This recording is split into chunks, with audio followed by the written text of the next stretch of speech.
Sir, central government ने 40 amendments cabinet ने approve किया है वक्फ एक्ट में, जिसके तहत वक्फ बोर्ड को रिस्ट्रिक्ट किया जाएगा वक्फ प्रॉपर्टीज़ के दौरान। कैसे देखते हैं सर इस बिल को जो अगले हफ्ते पार्लियामेंट में लाना है?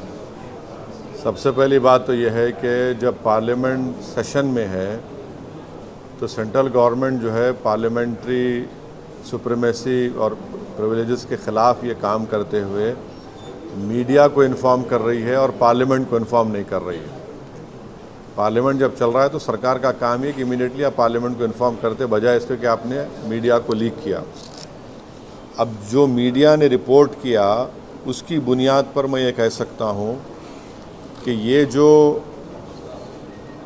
प्रपोज अमेंडमेंट से मीडिया में जो लिखा गया है वो इस बात को बताता है कि मोदी हुकूमत वक्फ बोर्ड की ऑटोनॉमी को छीनना चाहती है और वो इंटरफेयर करना चाहती है वाक़िफ़ के मंशे के ख़िलाफ़ कि किस तरह से उस वक्फ की प्रॉपर्टी को चलाया जाए, और ये ख़ुद फ्रीडम ऑफ रिलीजन के ख़िलाफ़ है, नंबर 1। दूसरी बात यह है कि बीजेपी शुरू से वक्फ बोर्ड्स और वक्फ की प्रॉपर्टीज़ के ख़िलाफ़ रही है और इनका एक हिंदुत्व का एजेंडा है, आरएसएस का एजेंडा है कि वो शुरू से वक्फ प्रॉपर्टीज़ को और वक्फ बोर्ड को ख़त्म करने की कोशिशें करती रही हैं।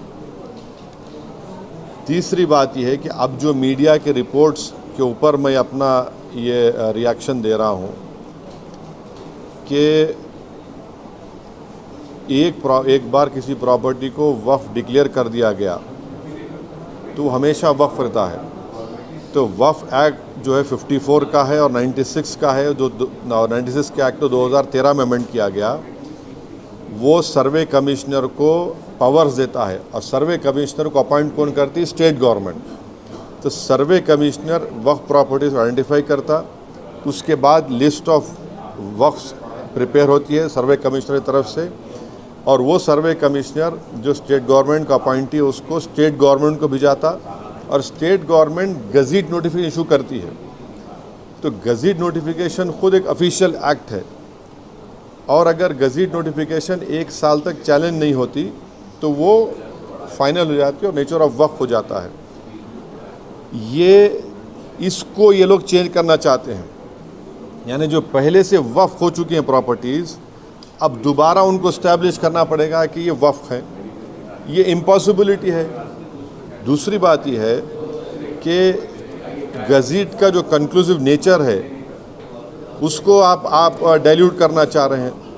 माने अब कई लोग वक्फ की प्रॉपर्टीज़ में इंक्रोचर्स है, इलीगल तरीके से वहाँ पर है, तो इनको एक मौका मिल जाएगा कि वो वक्फ प्रॉपर्टीज़ को बोलेंगे कि हमारी प्रॉपर्टी है, प्राइवेट वक्फ की प्रॉपर्टी नहीं है।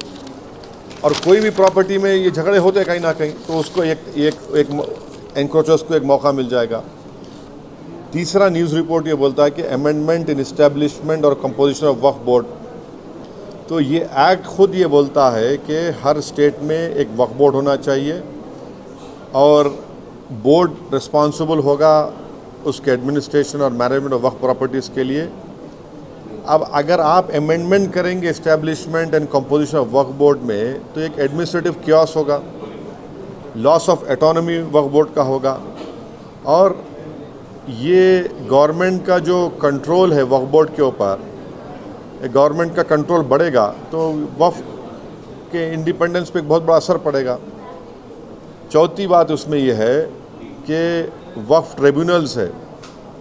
अब ये जो मीडिया रिपोर्ट ये बोल रहा है कि गवर्नमेंट इन ट्राइब्यूनल्स को डाइल्यूट करना चाहती है। अब ये ट्राइब्यूनल्स के पावर्स को आप डाइल्यूट कर देंगे तो फिर ये केसेस का क्या होगा? इनएफेक्टिव इन्फोर्समेंट होगा। पांचवी बात जो मीडिया रिपोर्ट्स के ऊपर मैं बोल रहा हूँ आपको, इसमें लिखा गया कि अगर कोई डिस्प्यूटेड प्रॉपर्टी है तो डिस्प्यूटेड प्रॉपर्टी का ये लोग बोलेंगे नहीं प्रॉपर्टी डिस्प्यूटेड है, इसका सर्वे हम कराएंगे। अगर कोई प्रॉपर्टी डिस्प्यूट है तो उसका फैसला जुडिशरी करती। यहाँ पर मोदी हुकूमत डिस्प्यूट क्रिएट करेगी, उसका सर्वे कराएंगे। अब सर्वे एग्जीक्यूटिव कराएगा या सीएम कराएगा या बीजेपी पावर बीजेपी कराएगी। अब ज़ाहिर नतीजा क्या निकलेगा आपको मालूम।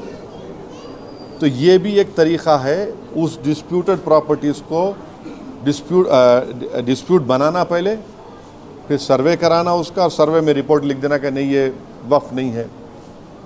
ऐसे कई मस्जिद दरगाहें हैं हमारे भारत में जहाँ पर बीजेपी आरएसएस ये क्लेम करती है कि वो दरगाह और मस्जिद नहीं है। तो जो पावर जुडिशरी का है वो एग्जीक्यूटिव छीनना चाह रहा है उसको। और एक बात जो मीडिया रिपोर्ट्स के मालूम ये हो रही है कि अब कोई कब्ज़ा करके इंक्रोचर है तो वक्फ बोर्ड को पावर है, उसके पावर्स को अगर आप छीन लेंगे तो फिर पूरा ये तो लॉस होगा वक्फ प्रॉपर्टीज़ का। अच्छा, उसमें एक और मीडिया रिपोर्ट में बात आई है, amendment to the process of Waqf board. ये जो वाकिफ़ होता है वो अगर मेरी प्रॉपर्टी में बोलता हूँ वक्फ बोर्ड को मैं दे रहा हूँ, मैं वक्फ करूँ, वाकिफ़ हूँ, मुतवल्ली मैं रहूँगा किसी और, वो आप बोल रहे वो भी नहीं रहेगा। तो बेसिकली ऑल इन ऑल ये जो है ये पूरे इस तरह का, अगर ये मीडिया रिपोर्ट सही है तो मोदी सरकार ये चाह रही है कि पूरे वक्फ बोर्ड की प्रॉपर्टीज़ को छीन लिया जाए, इनको मुसलमानों से छीन लिया जाए। और वो थ्रेटन कर रहे हैं वक्फ की प्रॉपर्टीज़ का जो कंट्रोल है वक्फ बोर्ड्स के ऊपर, ताकि उसमें तमाम लीगल एम्बिग्यूटीज़ पैदा हो जाना, और इससे और वक्फ की प्रॉपर्टीज़ का नुकसान होगा।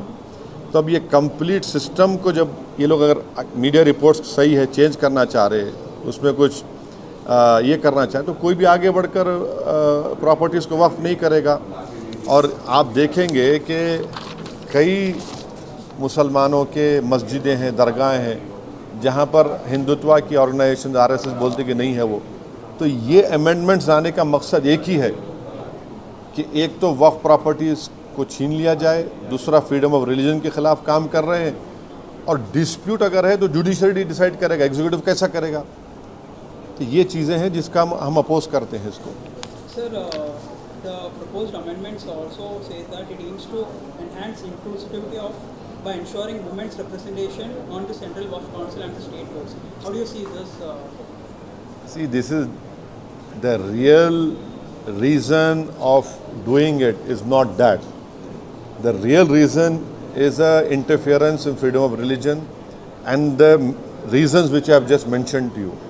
सर, इस बिल के जरिए स्टेट में और सेंट्रल में जितने भी प्रॉब्लम्स है लैंड में, ये सारे मसाइल अभी हो जाएंगे। क्या कैसा क्या हल हो जाएंगे? नहीं, क्या हल? देखिए, उसमें आप मीडिया रिपोर्ट पढ़े, उसमें जो डिस्प्यूट है प्रॉपर्टी में उसका सर्वे कराएंगे। आप कौन होते हैं भाई? सर, डिस्प्यूट है तो जुडिशरी डिसाइड करेंगे। आप कौन होते करने वाले उसको? आप होते कौन? आप पॉलिटिकल एग्जीक्यूटिव डिस्प्यूट के नाम पे इंक्वायरी कराएंगे, और तो जुडिशरी करना चाहिए। मकसद एक ही है कि वक्फ प्रॉपर्टीज़ को मुसलमानों से छीन लिया जाए। ये इनका जो शुरू से आरएसएस कोशिश कर रही है, इनका आरएसएस बोलती आ रही 70 साल से, बीजेपी उससे पहले जनसंघ बोलती आ रही है। तो ये तो डायरेक्ट सोचना पड़ेगा, ये जो अलाइज है बीजेपी के, क्या वो मुसलमानों के वक्फ प्रॉपर्टीज़ को छीनना चाहेंगे? जो पॉलिटिकल पार्टीज़ बीजेपी को सपोर्ट कर रही है इनको सोचना चाहिए। क्या होगा बिहार में? इमारत शरिया की जो जायदादें छीन लेंगे क्या आप? आंध्र प्रदेश में वक्फ प्रॉपर्टीज़ है, क्या करेंगे? छीन लेंगे क्या आप उन लोगों को? ये तो उनको सोचना चाहिए, लोग जो सपोर्ट कर रहे हैं बीजेपी को। सर, इसी सरकार में बिहार से नीतीश कुमार भी जुड़े हैं। मैं बोल दिया ना, अब यही बात रिपीट मत करो, जो नहीं बोला पूछो आप। Sir, will you appeal the India Bloc Alliance to oppose the bill? No, see, I have said what I have to say. It is for I cannot speak for other political formations or political parties. Okay. सरकार ने आपकी बात पूरी रखी है sir, ये पहले बात नहीं, ये हमारे MLAs अकबरुद्दीन ओवैसी साहब की लीडरशिप में हमारी पार्टी शुरू से कह रही थी कि हैदराबाद, साइबराबाद और रच्चाकोंडा एक बहुत बड़ा एरिया है और यहाँ पर बिज़नेस एक्टिविटी होनी चाहिए, और गवर्नमेंट एक फ़िक्स टाइम दे दे और लीगली करे।